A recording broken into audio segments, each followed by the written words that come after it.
Liceo Experimental Manuel de Salas. Liceo Experimental Manuel de Salas. Liceo Experimental Manuel de Salas. Liceo Experimental Manuel de Salas.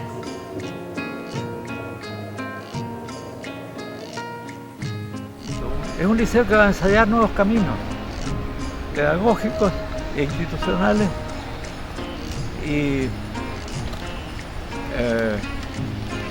que innova audazmente, radicalmente. Comunidad que se transforma en una comunidad de aprendizaje, como se dice, donde son las comunidades finalmente las que educan más que el profesor o un grupo de profesores, por muy buenos que sean en la sala de clase. Pero yo creo que el mayor signo, la mayor presencia en términos de la experimentación o en términos de lo que el colegio estaba haciendo en lo cotidiano era justamente estar metido en la convulsión social. Yo creo que el sello no se ha cambiado. Yo lo veo con mis hijos también tienen ese sello personal del Manuel de Salas, que a veces incluso cuestionando lo que uno dice, cómo lo dice, son Manuel Salinos totales. Desde que lo conocí al día de hoy, ha cambiado bastante en la mayoría de los aspectos. Hay un aspecto que se ha mantenido, diría que tiene relación quizás con los alumnos del Manuel de Salas.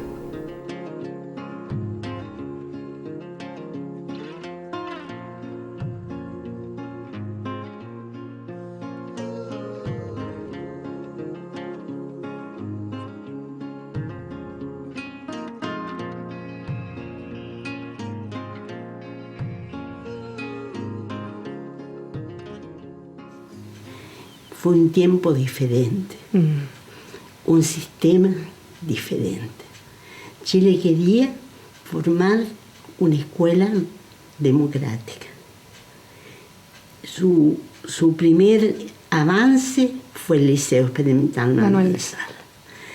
Allí fueron alumnos y alumnas, el primer liceo coeducacional del país. Una primera cosa que es importante de este esfuerzo de conocer un poco la historia de Manuel de Salas es que Manuel de Salas surge en la construcción o cristalización de un gran esfuerzo de los jóvenes profesores, estudiantes del pedagógico, algunos más connotados como Darío Sala, que generaron a partir de los primeros años del siglo XX un debate educativo nacional que pasa, entre otras cosas, por la ley de instrucción primaria, que pasa por concebir de una manera distinta la educación y que dan una pelea tanto gremial como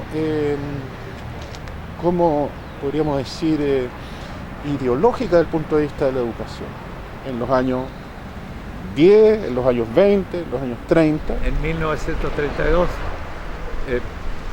doña Amanda Labarca, por una parte, que se convierte en directora de educación secundaria,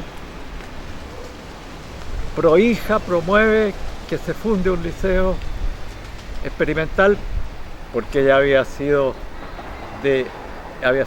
ella parte de este grupo de expertos que habían luchado por la experimentación educacional de Chile y entonces ella propone o consigue que se cree el liceo y todavía más se da la coyuntura singular, digamos, de que había la persona para dirigirlo, que era doña Irma Salas.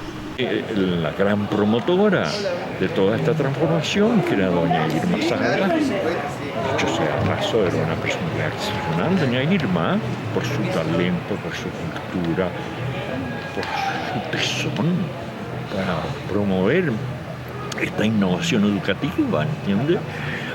Bueno, el hecho que ella tuvo que batirse, como era además profesora en la Facultad de Educación, de Filosofía y Educación se llamaba, ¿no es cierto?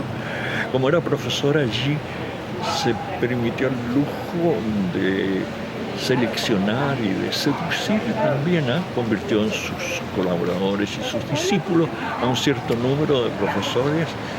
Fueron en el Manuel de Salas efectivamente estupendos profesores.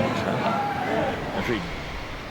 Bueno, ella, no solo por su padre que introduce Dewey a Chile, ella misma se apropia de él y de otros pedagogos progresistas de la época, como Kilpatrick y otros que fueron sus profesores incluso en Columbia, de manera que se apropia también de estas ideas que habían nacido originalmente en Alemania, pero se habían exportado a Estados Unidos y resignificadas allá y potenciadas en Estados Unidos, y de todo ello se empapa ella para poder después traerlas, y el hecho de que aquí se queda fundar un liceo que no es un liceo más para llenar cobertura, digamos, sino que es un liceo justamente para hacer ensayos de una nueva propuesta, de un nuevo proyecto educacional inspirado en estas ideas. Y esas ideas ella las bebió de primeras fuentes en Estados Unidos y las trajo y las quiso implantar, que eran por lo demás las que compartía más lejanamente con Amanda Labarca y otros, en fin, y que son las ideas fundacionales del liceo. La cosa es que se frenó el movimiento social de profesores y se ordenó la ley de instrucción primaria, se ordenó un sistema educativo, y había un grupo de profesores que sigue peleando y que teoriza de una manera distinta a la norma general, y pareciera que a estos profesores se les da, porque luchan desde el Ministerio de Educación, desde distintas posiciones para concretar este colegio.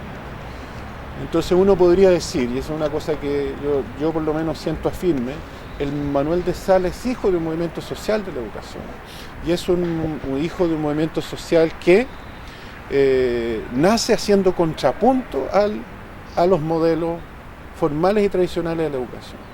Eso está, a mi juicio, en la esencia del Manuel de Salas.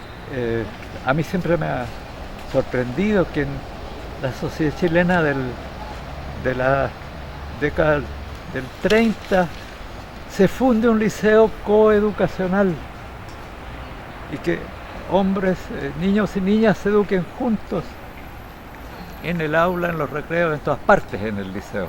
Eso es novedad absoluta, y yo no sé cómo eso no fue ahogado, cómo resistió, cómo pudo sobrevivir hasta mis tiempos felices. ¿Cómo fue eso posible? O sea, lo más vivo para mí era el intercambio entre los alumnos y los profesores. Entre que desde pequeños teníamos media hora antes de empezar el curso no me acuerdo cómo se llamaban, pero estábamos los profesores, los alumnos, estaba el presidente que habíamos elegido de los alumnos, chicos, y la profesora jefa. Entonces era una formación impresionante, una formación que nos enseñaba a hablar, que nos enseñaban a reflexionar, nos enseñaban a pensar, nos enseñaban a desarrollarnos en el ambiente, intercambiar entre nosotros con mucho respeto. Además nos hacían crear, nos hacían escribir y por supuesto leer mucho. Durante 10 años, que Alberto Arena lo llama la forja de los profesores Manuel de Salas, se generó la idea, esta fuerza ideativa de los profesores del Liceo Manuel de Salas, de estar siempre corriendo riesgos, de estar siempre probando cosas nuevas, esa tendencia a la innovación que en el fondo es la tendencia al riesgo, ¿ya? Me imagino yo que muchos profesores dirían, bueno, ya estoy haciendo esto mismo ya varios años, algo no está bien, debo meterle cosas nuevas a todo esto, debo jugarme un poco a fondo. La práctica pedagógica del Manuel de Salas, de los primeros 20 años del Manuel de Salas, es la construcción teórica, práctica, reflexiva de ese contrapunto educativo. Por eso a veces cuando nuestro director de repente dice que acá se han hecho cosas que se asumen históricamente como más avanzadas en otras partes del mundo, en Manuel de Salas se hicieron, efectivamente se hicieron, trabajos multidisciplinarios en los años 50, y eso está demostrado en dato concreto. Hubo 10 años en que no hicieron ni un intento curricular porque lo esencial era generar dentro del cuerpo docente de Manuel de Salas una identidad de qué concepción educativa había. Y todas estas otras dinámicas y propuestas pedagógicas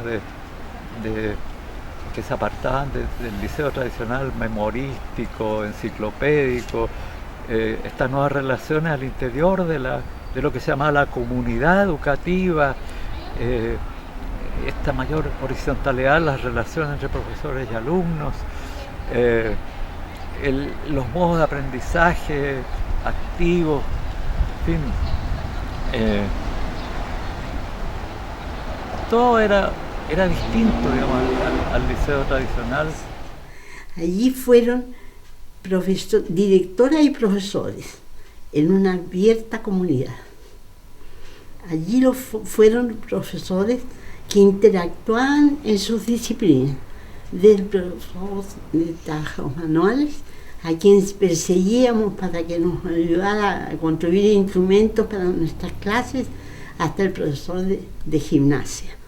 Todos, el profesor de filosofía, la profesora de historia, el profesor de castellano y de matemática, éramos todos igualmente respetables. Todos aportábamos a la formación humana. Había dos modelos en el origen de la formación del colegio. Un modelo en que todos los colegios podían ser experimentales y el otro modelo en que unos iban a ir adelante haciendo experimentación. Tengo yo la impresión que evidentemente ganó este segundo modelo, pero estuvo tensionado y tironeado siempre por un grupo importante de personas que pensaban que había otro modelo para hacer experimentación en Chile. El hecho de ser mixto era considerado una inmoralidad en ese tiempo, por lo tanto también hubo una presión social más o menos importante respecto a ese tema. Además de las tensiones, piensa el régimen militar, cuando se llega aquí el año 73 ya, principio del 74, con directores delegados, al igual que los rectores de la Universidad de Chile. Por lo tanto, el colegio siempre ha estado sometido a esas tensiones. Muy familiar. Desde luego éramos muy pocos alumnos. Había, en los primeros cursos, habían dos paralelos y luego eran uno. Y no tenían más de 30 alumnos. Entonces era una gran familia. Era una gran familia con los profesores también, porque los profesores estaban siempre en los recreos conversando con uno, con otro, de lo que fuera, no ya de cosas de estudio solo, de lo que uno les preguntara. Esta cosa del adolescente que tiene 20.000 preguntas. Yo creo que esa tendencia al riesgo, a la innovación, a buscar nuevas alternativas, me parece que es una fuerza ideativa que cuesta mucho armar y que se armó en este liceo Manuel de Salas en sus profesores, ¿ya? Y que fue traspasada de profesor a profesor. Llegaban nuevos profesores y eran educados en esta idea, y por lo tanto existía un grupo de profesores que entendían el riesgo, y eso es muy importante.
el paso a la Universidad de Chile indica un esfuerzo de esta comunidad, una sensación de la mayoría de esta comunidad, para dejarlo claro, de búsqueda de futuro en el pasado del Manuel de Salas. Hay una búsqueda de futuro, por lo menos en lo que se discute, lo que uno escucha de ciertas reflexiones al respecto del futuro del Manuel de Salas, que tienen que ver con su pasado. Y a veces se nos presenta el pasado. Si uno mira para atrás, se ve un espejo que refleja futuro, para decirlo de una manera. Uno ve lo que se hacía y se da cuenta de efectivamente algunas ideas que ocurrieron acá se hacen en los países que más han avanzado en educación. La experiencia que se ha vivido ha sido significativa en un ámbito, yo creo, que nos ha permitido a los alumnos, a los profesores y los apoderados aglutinarnos nuevamente, unirnos e intentar formar una comunidad Manuel Salinas. Tú sabes que siempre se habla de la comunidad Manuel Salinas que tienen los exalumnos que han salido hace tantos años. Y nosotros tenemos que trabajar ahora para reparar lo más complicado, que es el proceso traumático que vivimos como personas y como profesores dentro del colegio. Eso es lo que hay que reparar. Yo creo que ese fue el costo mayor, ¿ya? Porque nos ha desgastado mucho y es difícil salir de los dolores si no los conversamos, si no nos enfrentamos con los otros. Yo creo que ese es el mayor costo. Los otros costos no son tan complejos, digamos, a mí no me interesa tanto el costo económico, sino que yo creo que lo que hay que reparar es el costo humano. ¿Cómo podemos pararnos nuevamente frente a esta comunidad, unirnos para sacar el Manuel de Salas adelante, que es la tarea en la cual estamos todos? No hay otra finalidad.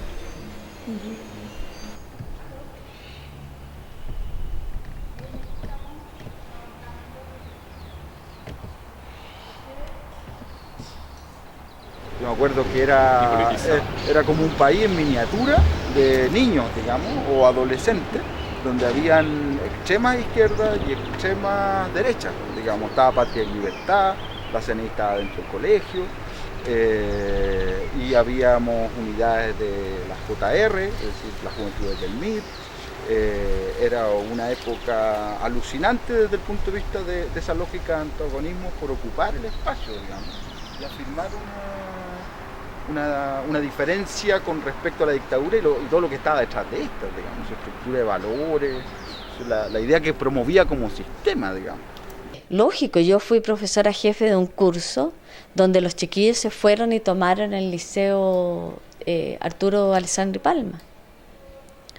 Y curiosamente me acuerdo, eso fue el año 85, curiosamente, bueno, fueron los carabineros, desalojaron el liceo, a la ¿cómo se llama? La comisaría aquí en Los Guindos, qué sé yo.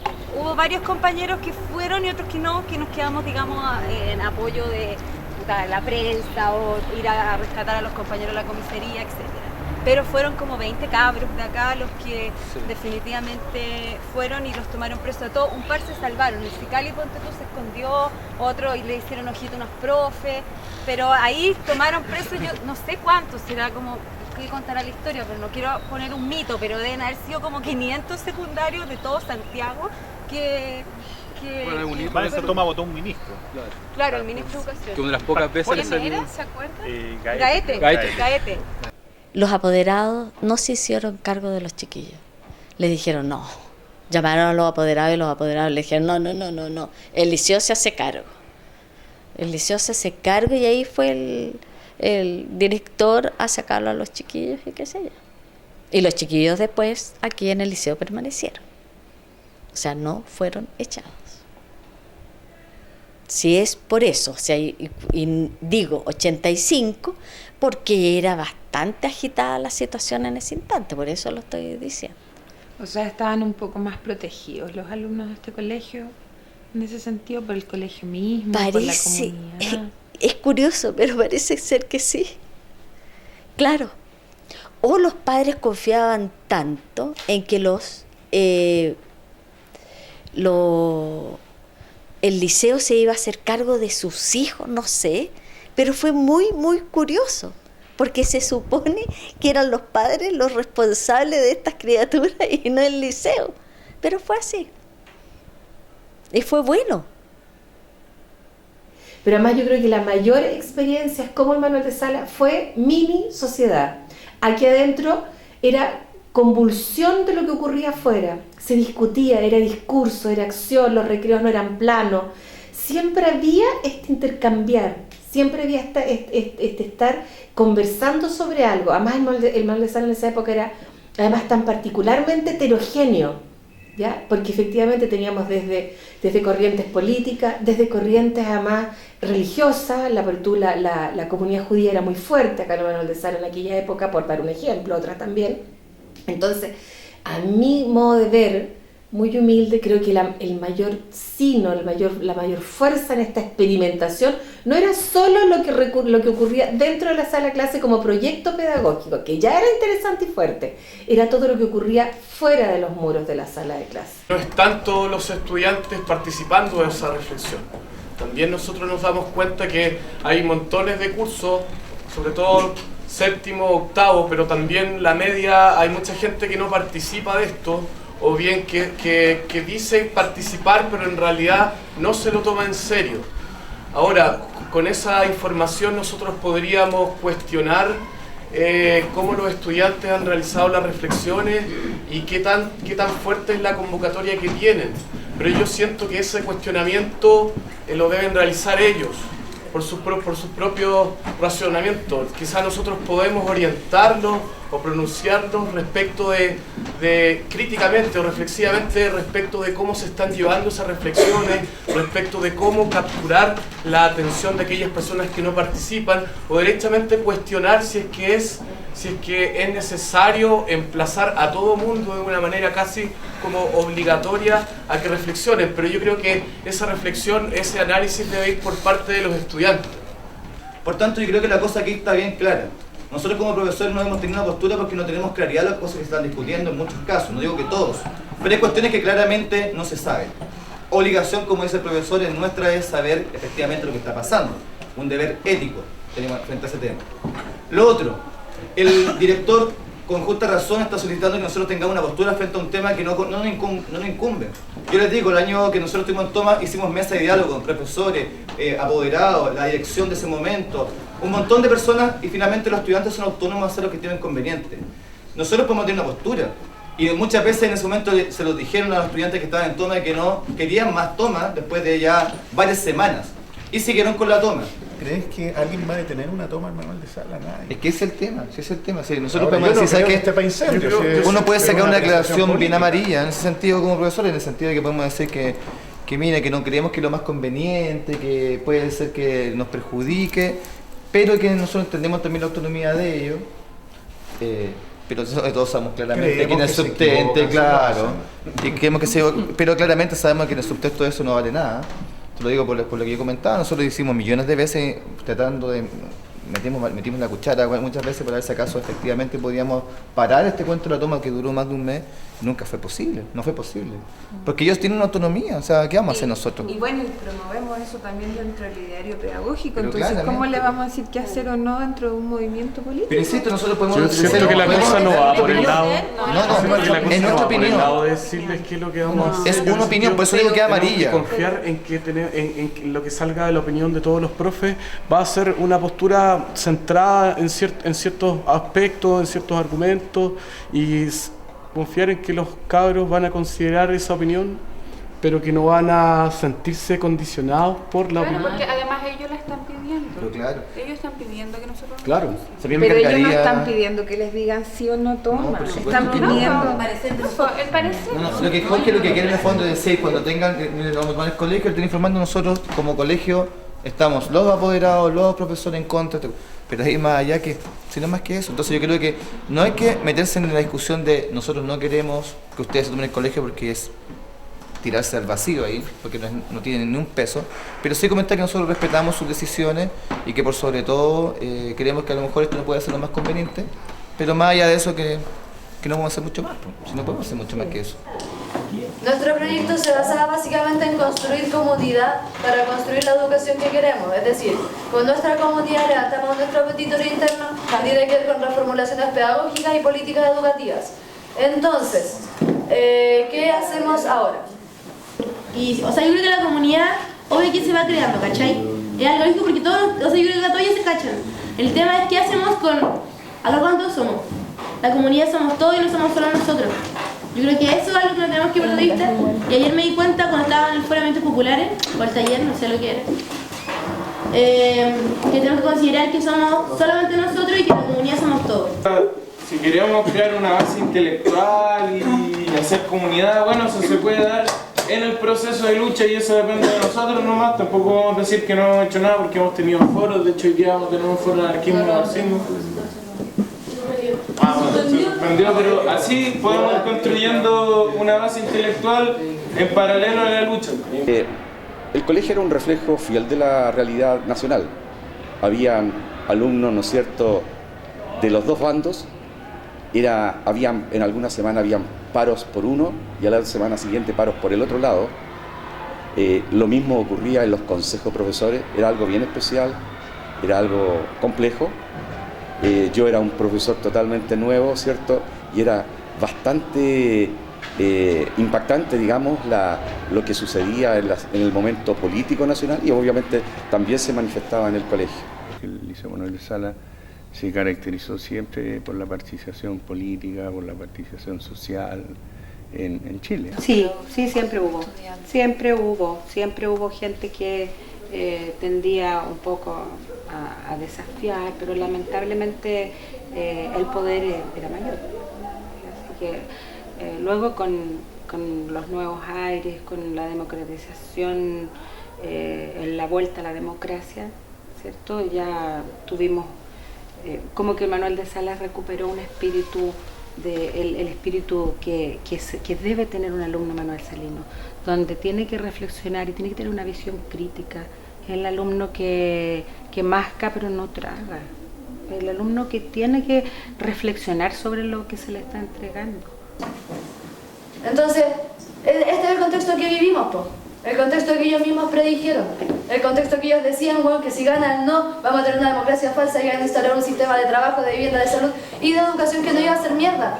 Y miren dónde estamos, ¿cachai? Miren la educación que tenemos, miren la salud que tenemos, miren la vivienda, la AFP, el sistema de pensiones, toda una mierda. Entonces, claro, pues estamos hablando de objetivos de toma que son súper concretos, pero hay que entender que la hueá va más allá. Porque siento que no podemos ser tan egoístas de pensar que porque nosotros queremos vivir esta hueá vamos a hacerla ahora. Tenemos que ser conscientes de que quizás no es ahora. Y quizás no lo vamos a tener que vivir nosotros. Pero tenemos que preparar a todas las personas que tengan que estar en ese momento. Así que yo creo que la toma tiene que seguir, pero que tenemos que ser conscientes de la hueá.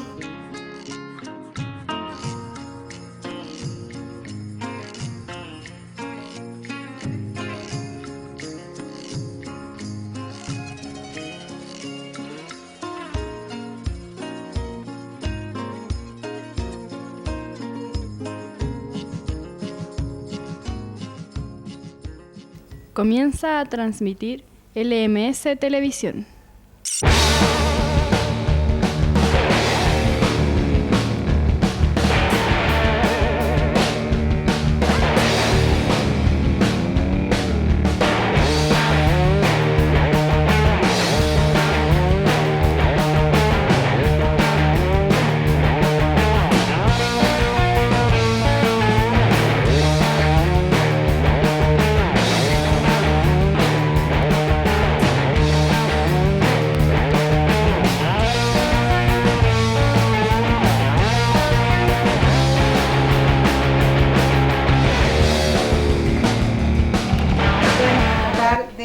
Todos responder, porque esta es una sorpresa que queremos darle a sus papás el último día que ustedes van a hacer una presentación en el aula, ¿ya? Entonces queremos tener una conversación, queremos que ustedes opinen de algunas cosas. Y la primera pregunta que les queremos hacer es, ¿qué creen que pasa en primero básico? Domingo Pastor, ¿qué creen que pasa? Que va a haber tareas divertidas. ¿Tareas? Que va a ser más corto el patio. ¿Tú crees que va a ser más corto el patio? Mira, Matilde. Las tareas van a ser mucho más difíciles. porque hay que aprender a escribir. Cuando estábamos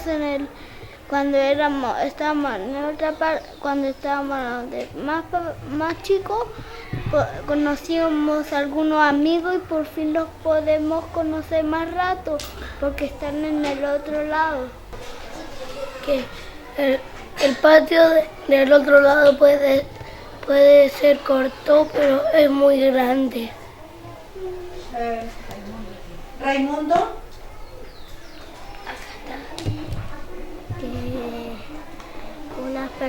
Unos niños grandes pueden darnos miedo. Que puede ser que se burlen de niños más chicos.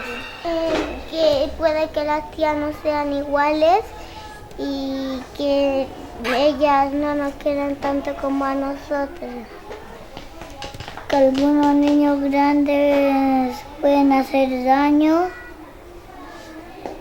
Vicente. Espero que se porten muy bien los niños grandes como se portaban en Kinder A. Vamos más felices porque vamos a poder aprender a leer, también vamos a extrañar mucho a las tías y vamos a estar felices. Juntémonos a tal hora en la sala y los que escribieron las cosas los vayamos compartiendo en un mismo grupo, ¿cachai? Y que de todo eso lleguemos como a una conclusión en conjunto.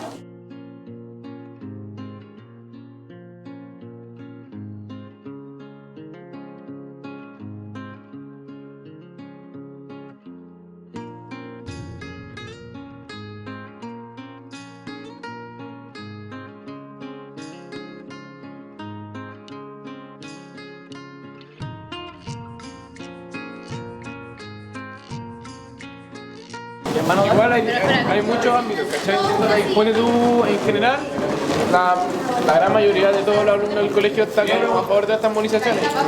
¿Cuáles son las que la cagó de los viejos? Muchos no están ni ahí con nosotros.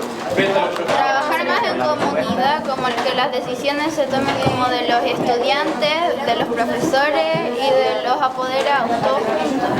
Que no uno tenga más poder y que uno tome las decisiones. ¿Están de acuerdo con eso? Sí, que si somos toda una comunidad, que se tomen en cuenta todo. Hay que tratar de vivir como en convivencia, o sea, no sé si me entienden, como ser solidarios y vivir en uno, porque yo creo que ahí uno se manifiesta, o sea, en compañerismo.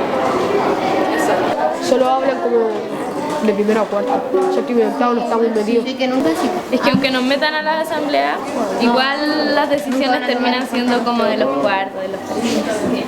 Yo no pienso así, yo pienso que ustedes sí pueden, porque yo pienso que ustedes tienen ideas claras. Yo le he hecho 3 reflexiones al séptimo D, una al séptimo A y mi hermana va al séptimo C, y he conversado con sus amigas, con sus compañeros y converso con ella, obvio, y sé que son gente inteligente, sé que tienen cosas que decir. Los estudiantes tienen mucho que decir respecto a su propia educación, porque son los que la viven. Incluso ellos se dan cuenta muchas veces, y hay que poner atención a eso, dicen, bueno, es que no estoy entendiendo. A veces lo dicen así de manera muy violenta y abierta, dicen, yo no estoy entendiendo lo que usted está tratando de explicarme. Y entonces en vez del profesor de enfocarse, si bueno, no es un problema, nunca decir, bueno, ¿qué tengo que hacer yo? Y tener el apoyo de alguna persona, decir, tengo esta dificultad, ¿cómo la soluciono? Pero para eso hay que tener la estructura, la gente que está acá tiene que tener, como decía recién mi mamá, tiene que tener un contrato porque esto es una cuestión que va para los dos lados. Yo me comprometo con el colegio, pero también quiero que el colegio se comprometa conmigo. Si bien los estudiantes han puesto el tema de la educación en el tapete con mucha fuerza, uno puede percibir también en ellos ciertos elementos de intolerancia que a mí me ha llamado poderosamente la atención, ¿ya? Entonces hoy día nos preguntábamos con nuestros profesores, bueno, no seremos los adultos los responsables de eso, digamos, ¿ya? En el sentido que nosotros nos hemos impuesto y por lo tanto ahora ellos se quieren imponer también. Como un acto de resistencia. Como un acto de resistencia. Entonces, me ha llamado la atención cierto nivel de intolerancia, bueno, no solamente por los adultos, que yo lo doy por descontado, digamos, por estas reminiscencias dictatoriales que tú señalas. También me ha llamado la atención cierto grado de intolerancia por parte de los jóvenes, que uno podría no percibir y decir que no tendrían por qué tenerlo, pero lo tienen. A mí me parece que lo más cuerdo que podría yo decir en este momento es que hay que analizar con mucho cuidado esa situación de lo que ha pasado, digamos. Es difícil hacerlo al fragor todavía de un conflicto que está en plena ebullición, pero yo creo que hay que darle vueltas al tema. Es lo que nosotros en algún momento hemos llamado la intolerancia de los tolerantes. Como que todo tiempo pasado fue mejor. Pienso que la relación en cuanto a alumnos, entre ellos, entre los pares, ha ido cambiando. Y cambiando desde mi punto de vista, no diría negativamente, sino distinto en relación al desarrollo de la sociedad, a lo que significa el desarrollo tecnológico, a una incomunicación comunicada. ¿Ya? Hay una gran en este momento hay una gran elementos que permiten, entre comillas, comunicarse a los seres humanos, a los jóvenes mucho, llamemos Facebook, Twitter, todas esas cosas, ¿no es cierto?, que en apariencia se están comunicando al segundo, al instante, pero no hay una comunicación directa, real, verdadera, ese es mi sentir, por lo tanto hay unas relaciones aparentes. Siempre que los profes siempre están como abiertos a los alumnos y que los alumnos siempre tienen que respetar a los profes, que se supone que la relación entre profe y alumno debe ser como parecida, y recíproca, y nunca es así, ¿cachai? Como por ejemplo, siempre los profes siempre se notan que es como que nosotros van acá y tú vayas allá. O siempre hay un alumno que se pasa caleta para la palabra. Es como que ríe como buena, como tal. Los profes igual tienen que tener, obviamente tienen que estar más que los alumnos, si no, como que, o sea, ellos te están enseñando, ¿cachai? Ellos saben las cosas que tú estás aprendiendo. Entonces, ¿cómo vaya a tener la relación de respeto debería ser recíproca? Ah, claro, obvio, pero no la relación sí de estudiante. O sea, yo como alumno también le puedo enseñar 1000 cosas al profe. Y por eso es que, por lo menos yo pienso que debería ser un poco más igualitaria la relación entre el alumno y el profe, porque entre ambos se puede aprender y que sea recíproca. Estaba con un sentimiento y una personalidad de igualdad con el profesor. Entonces eso lo sorprendía a los profesores. Pero nunca noté algo común que dijera, los profesores del manual de Sala son así. Quizás una cierta condescendencia para con las maldades que uno de repente hacía. En términos de que lo peor que a uno le ocurría era una notación negativa. En muy pocos casos llegaba a mayores que eso. No, yo no diría que hay un sello. A lo mejor hubo, pero no ahora. No ahora, porque yo veo en los consejos es poco y nada lo que uno puede intercambiar ideas con el otro profesor, con respecto a un curso, con respecto a un alumno, con respecto a una actitud. No, ahora es así, se aplica el reglamento y punto. O sea, fría e impersonal como son las leyes. Este colegio permite mucho, pero no se mete mucho. Entonces, tiene ahí el profesor la libertad de vestirse como quiera, digamos, no se les exige una vestimenta determinada, pero tiene la libertad. No tiene una coordinación con los demás, no tiene como un marco en el que desenvolverse, o no lo refleja al menos. Es una de las cosas que uno también le llama la atención de los alumnos acá, el acercamiento, el hecho de poder conversar con cualquiera, aunque no sea un alumno de tu curso.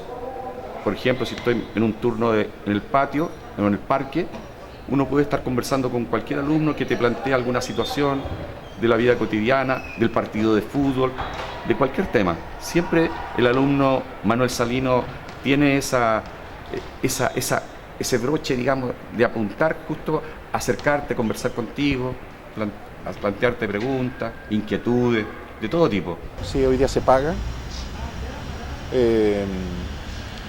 Hoy día el Estado no no interviene, no tenemos el nivel de vinculación que teníamos con la Universidad de Chile en ese tiempo, es decir, aquí no habían personas que paralelamente tienen cátedra en la Universidad de Chile y hacen clase acá, que sería una cosa que potencia al Manuel de Salas. Entonces como que el profe sea simpático significa el no ponerle atención para muchas personas y eso no es tener como una autonomía totalmente generada o para ponerle atención al profe simpático. Pierde esa como relación. Claro, como que nosotros igual necesitamos eso que tanto criticamos para poder aprender. Sí, como la relación jerárquica. Nosotros los pasamos a llevar y nosotros no aprendemos nada. ¿Y eso cómo se cambia nosotros mismos? ¿Cómo cambiamos lo que siempre nos han enseñado de tener un profe ahí que te sea mala onda y que te obligue a estudiar? ¿Cómo podríamos cambiar eso nosotros? Cuando pasa la batería, como que el profe no se está interesado en que aprendamos, o llegar, pasar la batería e irse. No sé. Eso como que si los profes estuvieran más interesados en hacer las clases. Pero, o sea, igual los alumnos tampoco se interesan tanto porque tampoco, o sea, lo único que quieren es que se vaya el profe. Como que el problema no está ni en el profesor ni en el alumno, sino como las medidas que se están tomando para evaluarlos no tienen nada que ver con lo que nos enseñan o cómo nos están dando a enseñar. El método. Pero también la disposición a enseñar también influye. Sí. Claro. Cuando yo fui estudiante, el sello del Manuel de Salas era que, pero recuerdo un poco lo que te dije, no era un estudiante corriente, claro. Tenía una formación además en un plan variable, era un hombre que además se le pedía una educación cívica, que participaba con consejos de curso. Entonces, ¿cómo no íbamos a tener un sello de distinción? Era imposible que no lo tuviéramos, era imposible. Un alumno que se formó sin el examen, necesariamente. Un alumno que se le educó con una ética no solamente del concepto, sino que de la práctica. Que tiene que haber más de eso, que hagamos notar nuestras preocupaciones, lo que nos gustaría ver. Pero eso nos diferencia de otros colegios. Claro. Que nosotros alegamos y conseguimos casi siempre lo que queremos. Y otros colegios, si a un profe no les gusta o les hace algo que no... Sí, yo creo que no... discutir. Sí, tenemos otros colegios no tienen esas opciones. Sí. Y también, no solo frente a los profes, igual también frente a nosotros mismos, porque nos quejamos y todo en la asamblea, pero es mejor que un centro de alumnos que tome todas las decisiones, podemos opinar sobre todo lo que pasa en el colegio.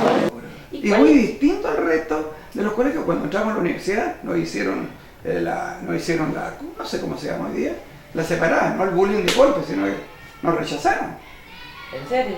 Pero claro, ¿por qué? Porque en realidad ellos hablaban, el grupito del Manuel de Salas. Porque sabían que en realidad teníamos un poderío, bueno, eso duró un mes, 2 meses, pero duró. ¿Pero y qué significa ser Manuel Salino en ese sentido? Que éramos distintos a todo el resto, éramos, claro, ustedes los Manuel de Salas, lógico. Sí, por supuesto, no vengan acá a darnos cátedra. Se molestaban con eso. Bueno, nos empezaron a conocer y se dieron cuenta que no era así. Por supuesto que no era una visión equívoca. Nosotros empezamos a formar en la misma universidad los primeros grupos de trabajo. ¿Me entiendes? O sea, no nos aislamos. Ellos nos aislaron. De verdad, sentimos que nos aislaron. Yo sentí directamente la aislación. Porque nos hablaban de, no, bueno, pero tú eres de Manuel de Salas, como diciendo ya, hasta cuando sigues hablando de estas cosas. Y yo aquí creo que pude lograr tener hermanos y compañeros. Y eso, y además desarrollarme como yo quería como persona. El liceo me marcó siendo una persona distinta a lo que a lo mejor tradicionalmente era mi familia, por la educación que me dio. O sea, el sello mío es de aquí. Y así lo sé. Bravo. Bueno, en mi caso, yo veo que yo no me identifico con el Manuel de Salas, o sea, no me siento exalumno del Manuel de Salas, me echaron, digamos. Y la sensación que he tenido cuando pienso en algo así como la comunidad Manuel de Salas, es más bien que hay grupos de personas con los que uno hizo cosas muy importantes, afectiva y enunciativamente, digamos, pero que se proyectan en el tiempo o no, digamos. Pero cuando me enfrento así como con la masa Manuel de Salas, yo mucho veo desacuerdos, diferencias, más que una identidad Entonces con algunas personas mantengo una relación en torno a la cuestión de las diferencias, ¿no? Y somos revolucionarios porque yo creo que en ningún colegio particular pagado de Chile existe esta instancia, esta charla, este espacio que uno tiene para expresarse y darse a conocer. Eso creo que es lo que más nos caracteriza. Lo que estamos diciendo es que no valoramos las buenas instancias que tenemos. Primero empezamos a decir por qué no las valoramos y después llegamos a que por qué deberíamos valorarlas. Entonces, yo creo que en general no se valoran, pero si pudiéramos como extender esta crítica y esta conversación al resto del colegio y que todos se dieran cuenta y valoraran las facilidades que tenemos, quizás sería un poco más próspero todo. La persona también está dentro del sistema, pero la persona se identifica como parte del sistema, pero al mismo tiempo tiene un inconsciente. Y ese inconsciente que Freud descubrió trabaja en uno sin que nos demos cuenta. Sin que nos demos cuenta. Y nadie, ninguno de nosotros es parecido a otro.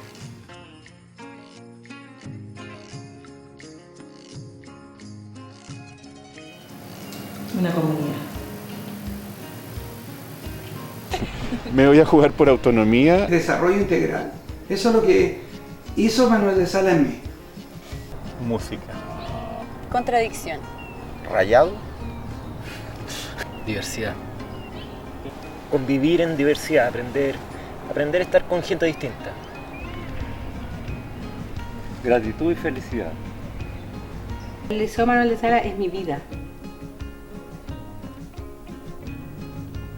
Felicidad y sufrimiento. Y yo te diría, fue el maestro de mi vida. Si pudieras resumir todo lo que significa el Manuel de Salas en una palabra. En una palabra. Cambio. Cambio. Siempre el colegio, siempre ha estado en cambio.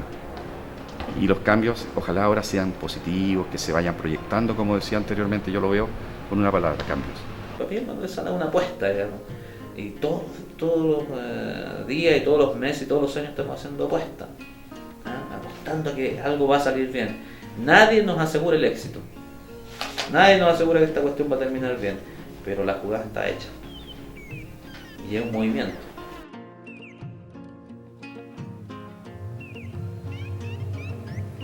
Compañerismo. Familia. Docencia.